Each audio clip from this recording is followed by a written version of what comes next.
नवरात्रि के छठे दिन पूजित होती हैं मां कात्यायनी। वे मां दुर्गा का छठा स्वरूप मानी जाती हैं। उनका जन्म अधर्म के नाश और धर्म की रक्षा के लिए हुआ। बहुत समय पहले राक्षसों का राजा महिषासुर हुआ करता था। उसने कठोर तप करके ब्रह्मा जी को प्रसन्न किया। ब्रह्मा जी से उसने वरदान पाया कि उसकी मृत्यु केवल किसी स्त्री के हाथों ही हो सकती है। वरदान पाकर महिषासुर अत्याचारी और अहंकारी बन गया। उसने स्वर्गलोक पर आक्रमण कर दिया। देवताओं को पराजित करके उन्हें स्वर्ग से निकाल दिया। तीनों लोकों में उसने आतंक फैला दिया। परेशान देवता ब्रह्मा, विष्णु और महेश के पास पहुंचे। त्रिदेव ने अपनी अपनी शक्तियों का संयोग किया। उनके तेज से एक दिव्य स्त्री प्रकट हुई, वही थी मां दुर्गा।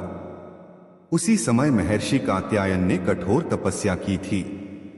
वे मां भगवती से केवल यही वरदान मांगते थे कि मां, आप मेरी पुत्री बनकर जन्म लें। मां भगवती उनकी भक्ति से प्रसन्न हुई। वे महर्षि कात्यायन के घर जन्मी। इसीलिए वे कात्यायनी नाम से प्रसिद्ध हुई। मां कात्यायनी का रूप अत्यंत दिव्य और वीर है। वे सिंह पर आरूढ़ रहती हैं। उनके 4 भुजाएं हैं। एक हाथ में तलवार, दूसरे में कमल, तीसरे हाथ में वरमुद्रा और चौथे में अभयमुद्रा। उनका तेज देखकर असुर कांप उठते थे। भक्तों के हृदय में साहस और आत्मविश्वास जागृत हो जाता था। जब महिषासुर का आतंक असहनीय हो गया, तब मां कात्यायनी ने देवताओं की सेना का नेतृत्व किया। महिषासुर और मां कात्यायनी के बीच 9 दिन और 9 रात भयंकर युद्ध हुआ। अंततः मां ने अपने त्रिशूल और तलवार से महिषासुर का वध कर दिया। देवताओं ने प्रसन्न होकर मां की स्तुति की। तीनों लोकों में पुनः शांति और धर्म की स्थापना हुई। मां कात्यायनी केवल दानवों का वध करने वाली नहीं हैं। वे प्रेम और विवाह की कृपा भी प्रदान करती हैं। ब्रज की गोपियों ने भगवान कृष्ण को पति रूप में पाने के लिए मां कात्यायनी की पूजा की थी। तभी से मान्यता है कि अविवाहित कन्याएं श्रद्धा से मां की उपासना करती हैं। मां उनकी सभी मनोकामनाएं पूर्ण करती हैं।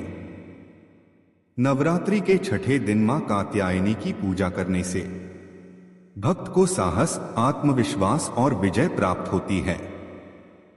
मां का यह स्वरूप हमें यह सिखाता है, अधर्म चाहे कितना भी शक्तिशाली क्यों न हो, धर्म और सत्य की विजय अवश्य होती है। हे मां कात्यायनी, हमें बल, बुद्धि और विवेक प्रदान करें। हमारे जीवन से भय और संकट दूर करें और हमें धर्म और सत्य के मार्ग पर सदैव चलने की प्रेरणा देती है। वीडियो अच्छी लगी हो तो चैनल सब्सक्राइब करें ऐसे और वीडियो के लिए।